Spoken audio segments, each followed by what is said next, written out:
In this session, we are going to look at outreach. It is the most important session and topic that we will discuss. Because remember, even though we are learning basic theology, we are doing character development, and we are going through all these things, the reason why we train students, the reason why we want to send them, is to reach the unreached. Now, the unreached can take many different forms. In some cases, it's family, that students just wants to reach their family. In other cases, it's your community, that there are unreached people in your community.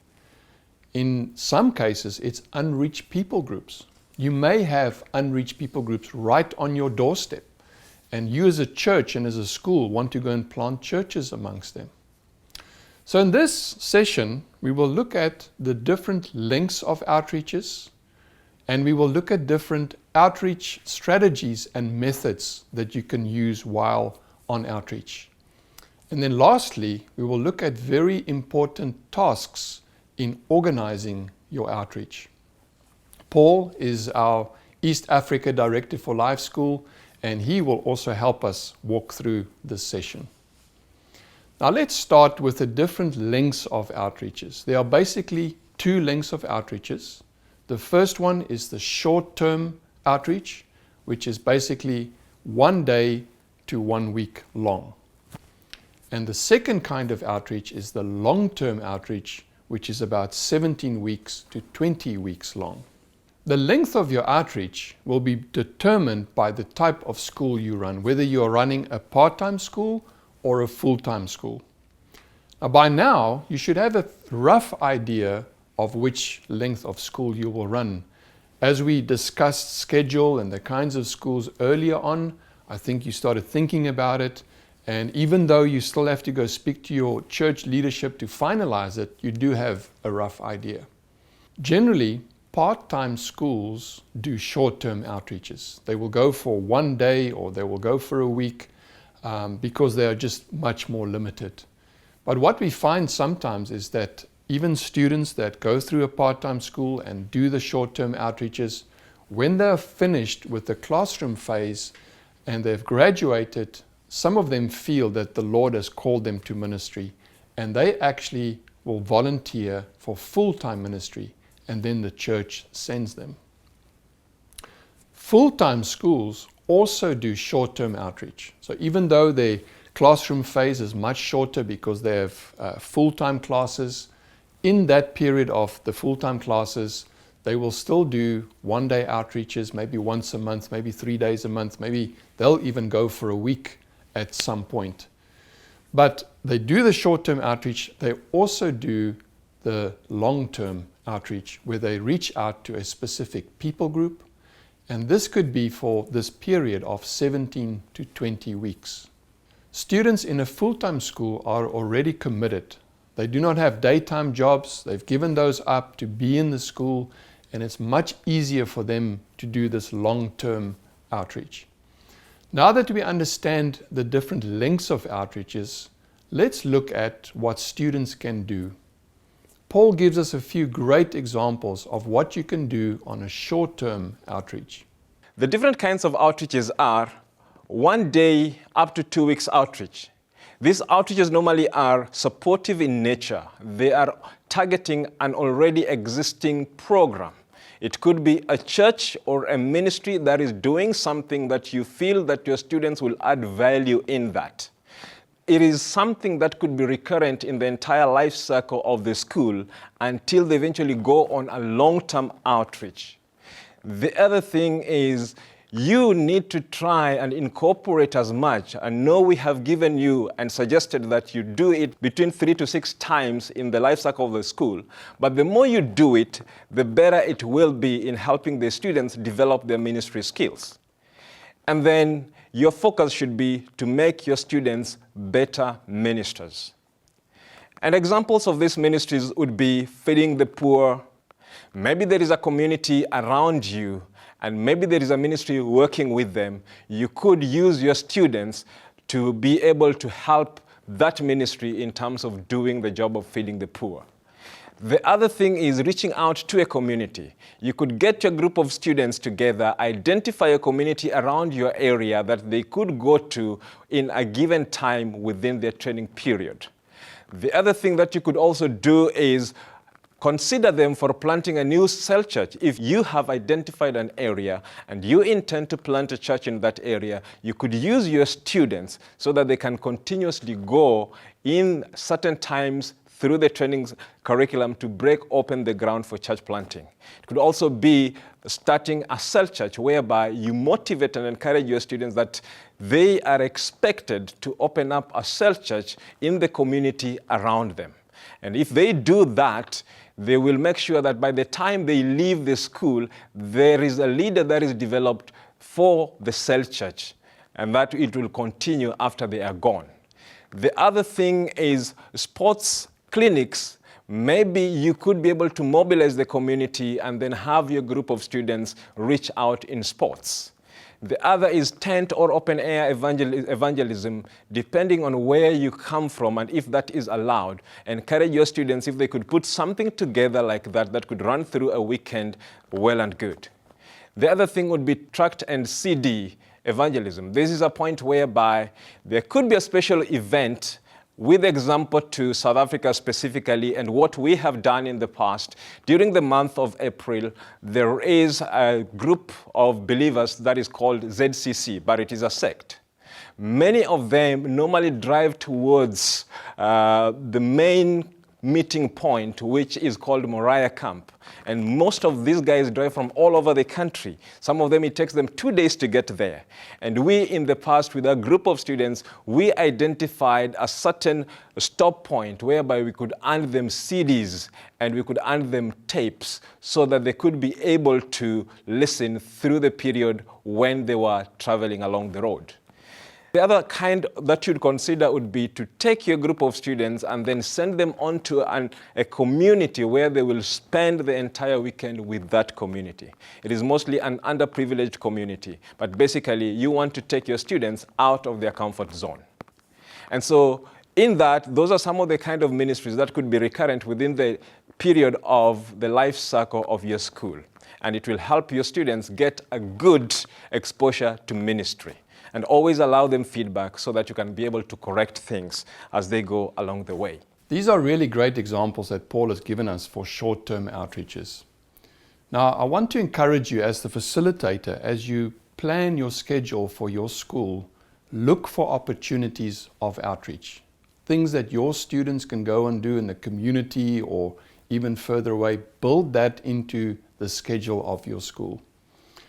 Now, as your students go on outreach and as you lead them in outreach, you need to teach them certain ministry skills. The first one I want to tell you about is teach them to pray with people and lead them to the Lord.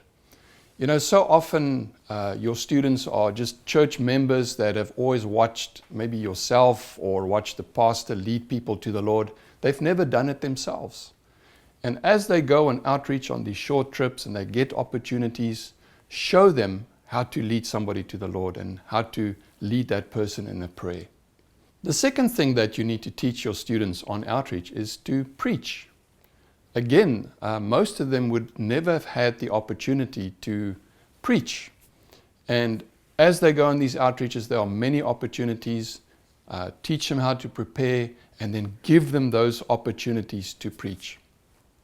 The other thing is teach them how to pray for the sick and needy. Because wherever we go, as we reach out to unreached people and unsaved people, they have needs and many of them are sick. And we want to pray for them, and your students need to pray for them. And they need to learn how to do that. They need to learn how to evangelize one-on-one. Because in some communities, in some situations, you cannot go and stand on the street corners and preach and do evangelistic crusades, and the outreach and the ministry is one-on-one. So as they walk with you on these outreaches, as they go with you, they will learn how to evangelize one-on-one. And then also, very importantly, remember we preach the gospel of the kingdom, not only the gospel of salvation. And the gospel of the kingdom is all about looking after the body, soul, and spirit of people. So we need to care for their physical needs. And as you take your students on outreach, show them how to care for the poor and needy, and teach them how to look out for the needs of people and address those. So all of these ministry skills your students will learn as they go on outreach. And I think the great example we have is Jesus himself. Look at his disciples. They walked with him, they lived with him, and they saw how he ministered. They saw how he prayed for the sick. They saw how he preached. And then, not only did they look at how he did it, but Jesus gave them opportunity to go out and do that. And you have to do the same with your students. Okay, now let's look at long-term outreach. As we said earlier, the full-time school will send their students on a long-term outreach to a specific area or people group. This might be an area or people group that they as a church are targeting, but the students will actually go and live with them. Because when we live with people, we get to know their culture, we get to understand them better, and it's so much better. Now, I do want to say at this stage that a part-time school can also do this kind of outreach to a people group. They will just not go and live with them for 17 to 20 weeks, but they will go on short-term outreaches to that people group over a longer period of time. Let me give you some examples of ministry that students can do on long-term outreaches. The first one is friendship evangelism. Friendship evangelism is when your students go, they live with the people, they build relationships with them, they get to know them, people trust them, and later on, the door will open to share the gospel with those people. This approach of friendship evangelism works really well in closed countries where you cannot openly preach the gospel. So it's a very effective way of evangelizing. The second one is the traditional evangelistic meetings that we all know. And some places and cultures are open to that, so it's easy to do a big evangelistic meeting where you go put up a tent and, thousands of people come to that. Or, it might be in a church that people would come to the church for evangelistic meeting, or in schools, or whatever the facility is. But it's a place where you can have a lot of people and you just openly preach the gospel. And this is where students can learn to preach evangelistic messages as you prepare them and as you give them the opportunity. This is where they can help lead people to the Lord, because as people respond to the gospel message, they come forward and your students can help them lead them to the Lord. The other ministry that is very effective on a long-term outreach is the cell group or cell church concept, which you will also learn about as you go through the sessions. But the cell church is in follow-up to evangelistic outreach. There will be, as people come to the Lord, they need to be discipled. And a cell church and a cell group is the best way, we think, to pull people into a group, pull them into a community, and walk the road with them as Jesus did. The last form of ministry, and this usually results from all these other kinds of ministries that I've already mentioned, is church planting. It is very possible to plant a church in a period of 17 to 20 weeks. It might seem short, but we have seen over and over again that it's possible to plant a church. And it might be that your students would start a new church, or they might add to an existing church. Your students might be going to a specific area where your church is already active and they've already planted a small church, and now your students come and they reach people and they start cell groups and they add to this existing church. Or like I said, they plant a new church. Now just keep in mind that if you do start a new church, that somebody has to lead that church after your students go back to where they came from.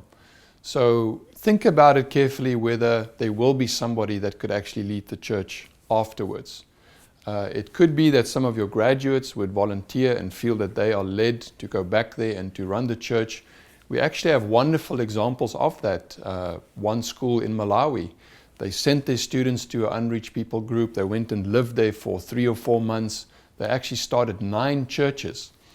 And when the students were finished with that outreach phase, they came back to the school, they graduated, and then 9 of the graduates went back to that people group and pastors the churches there today.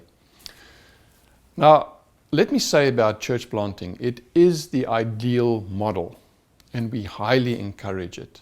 I know it doesn't always work, or it's not always possible to have a church or a church building, but the church takes many different forms. But you need to make church planting a priority and a focus in your outreach.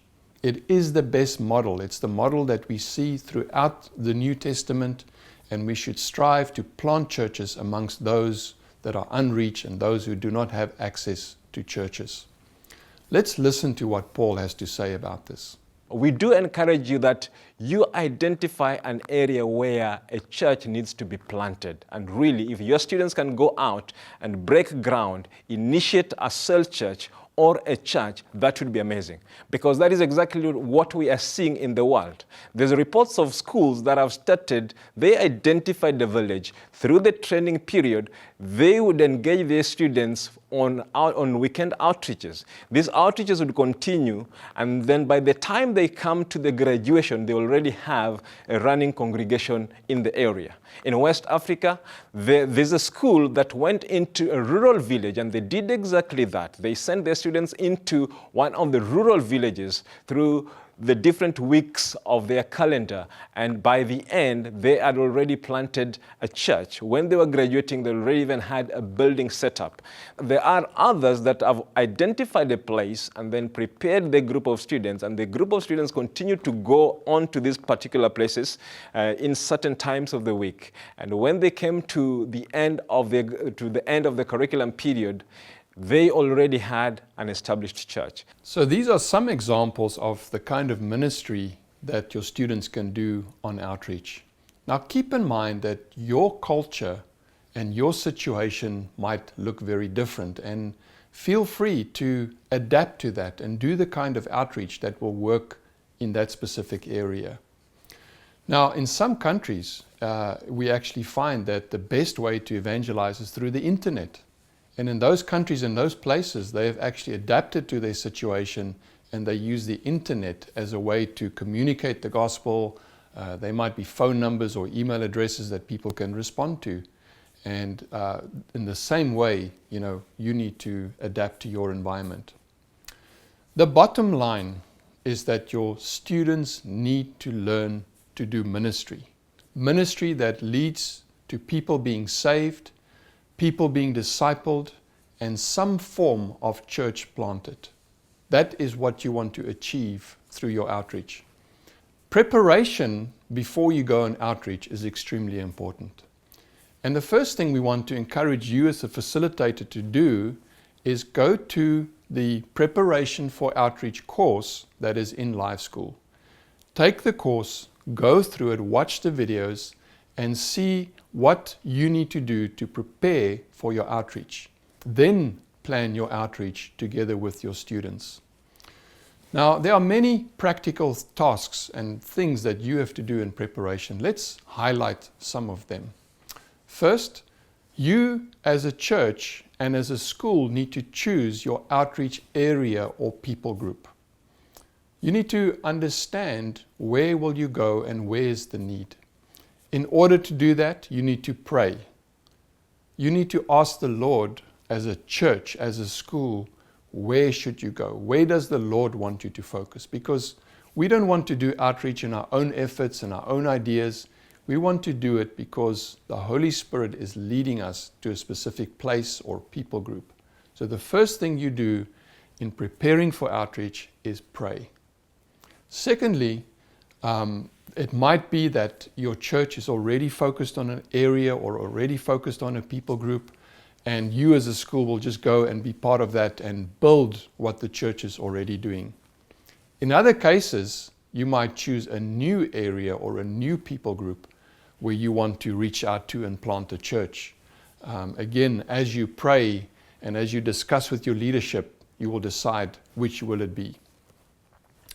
From the Live School teachings, you will see that it's important to research who the unreached are, where they are, Because the Bible tells us very clearly that we need to take the gospel to every tongue, tribe, language, and nation.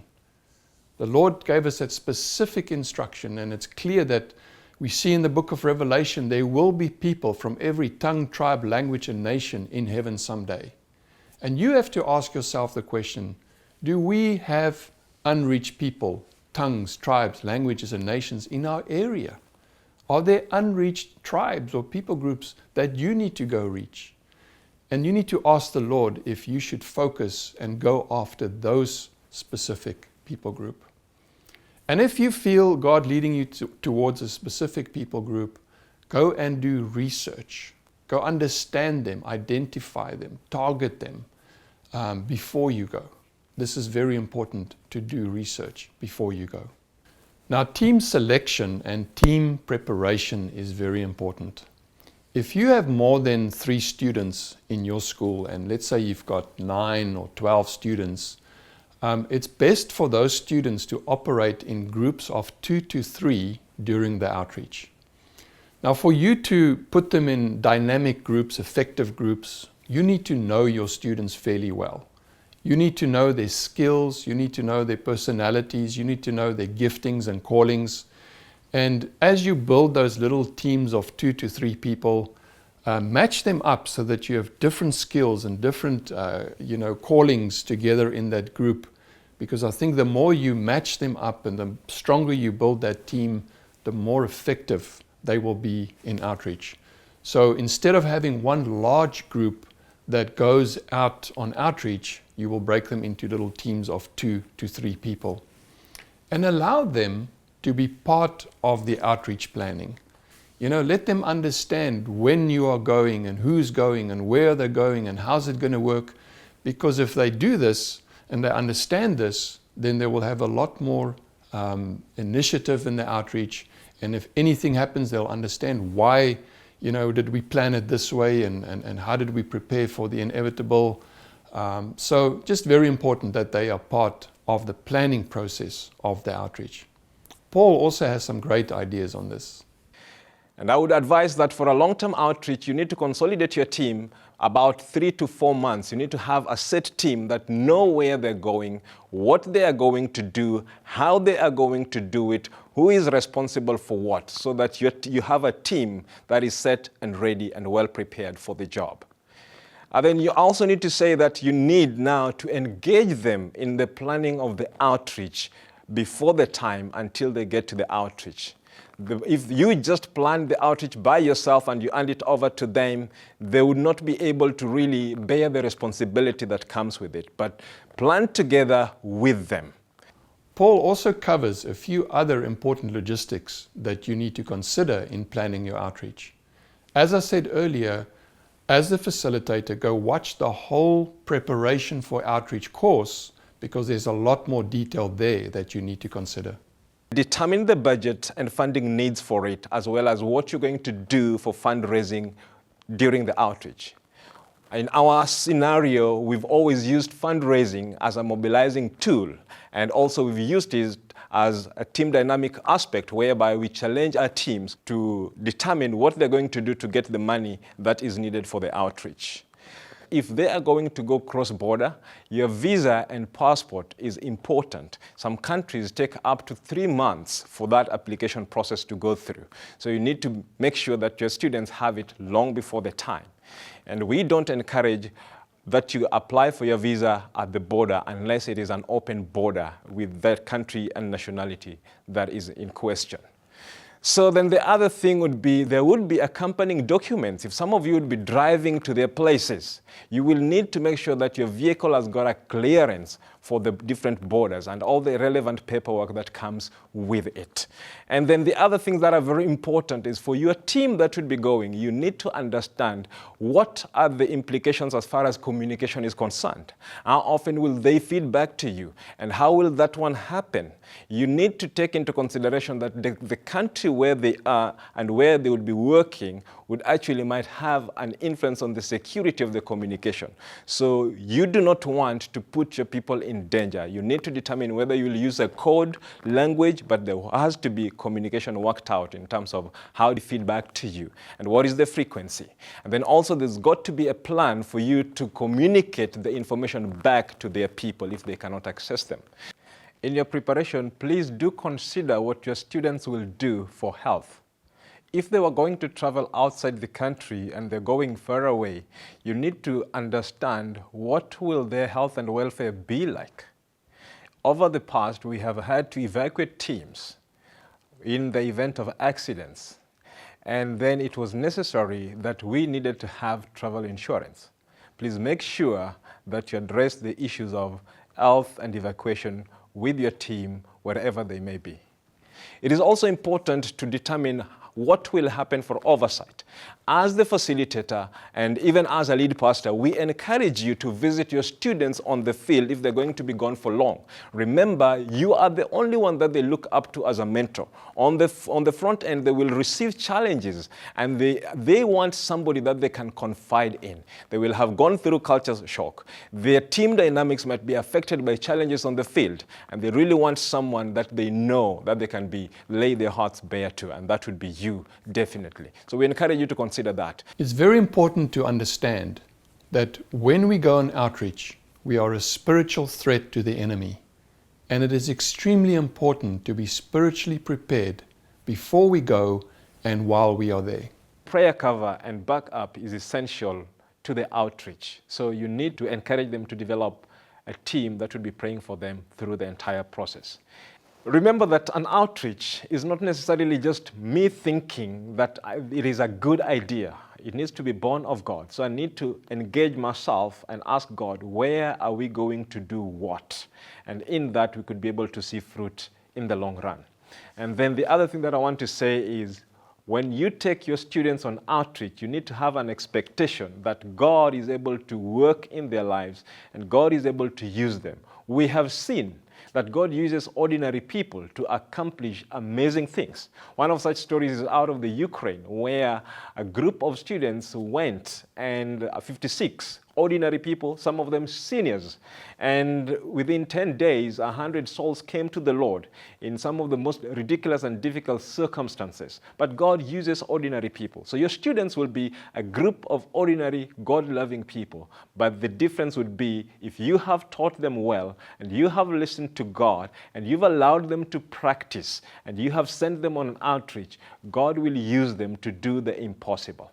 And you also need to realize that outreach faces challenges because it is something that the enemy doesn't want to happen. So you will face financial challenges, and I do need to tell you that it is normal. Continue walking in faith because God will meet you along the way. We had to send a team, and we are near canceling an outreach because we didn't have the money for it. But the money came the day we said we are going because God said so. We were at a point of saying, let's use an alternative plan. Maybe let's send the students here. And the question is, do we send them here because it is convenient, or do we go where God sent us? And the resounding answer is, we must, in all our outreach, revere and strive to obey God. And we sent our team to this area, and the results to this very date have been amazing. So I do need to encourage you that as you train people and you're training them for the kingdom, God has got a plan to use them. And we need to allow God to do the impossible through our lives. Finally, I want to say that as we send our students on outreach, you need to be faithful to God. You need to be faithful to the team that you have trained. You need to be faithful to the leadership that has entrusted you with the lives of these people that you're preparing. You need to be faithful to their families that have committed their dear ones into your hands. And let us do the best we can to make them and allow them to have the best of an experience that they could have had through their training period. You only have them for a short time. Allow God to use their lives to make a difference. You never know what will happen with them in the mission field. It only happens two things. They will love it enough to want to continue to be involved in missions, or they will hate the experience enough to want to make a difference because what they found out was too unbearable for them. So let us do our best to expose them into missions cross-culturally, or rather across borders in whichever way possible. Okay, let's recap where we are. You have prayerfully chosen a people group or a targeted area. You have built your students into smaller teams and you have matched their giftings and callings and abilities so they are an effective team. You have researched the people. You know who they are. You know where they live. You have prepared your team spiritually and physically. They're ready to go. And now they are in the field. You, as the facilitator and the leader of the school, always have to look ahead and plan ahead. Ask yourself, what happens when the outreach is finished? What will happen to the people that your students minister to? Who will lead the new church that was planted? You need to have a plan for this. You need to think about this. You will also need a plan for your students. They are going to come back from the field and they need to be debriefed. They need to talk about the outreach. They need to talk about their good experiences. They need to talk about their bad experiences. We have seen many times on outreaches that even though these are believers and they love one another, that they have bad experiences, sometimes with the people they're ministering to, sometimes within the team there are bad experiences, and you need to be prepared to help them work through those. In some cases, they might even need counseling with, the pastor of the church or a professional counselor or somebody that's better equipped to deal with this kind of conflict. So you need to help them deal with these things. In closing, the best outreach is when you have heard from the Lord, your leadership has confirmed that this is where your outreach should be to. You have researched the people group. You have selected team members carefully. You lead and oversee the outreaches. Your students evangelize, disciple, and plant churches. And you have a follow-up plan for both your students and the people that you minister to. We pray that your outreach will be powerful and effective. We pray that many people will be saved and discipled. Churches will be planted, all under the guidance of the Holy Spirit. God bless you. And here is a final word from Paul. The principles that we have presented, if you would add them on and you can improvise on some of them, we believe that you'd have a great ministry experience. All that we want to do is we want to see you raising up a team that can be sent to some of the toughest, remotest areas where nobody dares to go, but with a passion, a love, and a commitment for God, that if anybody will watch their lives, they will realize there are people here that are worth noticing. Not because they're the bosses, but they love us and we don't understand the reason why. And when your team goes, even if needs be, it is only to clean up the yard of the people. Let them do that one as a token of service. Whatever will be demanded for them to open the door to the gospel. And I will entrust you that the Holy Spirit will use you and God will guide you, and that you will, together with your students, enjoy the fruits of obedience as you yield your lives through this training to serve the cause of the unreached. God bless you.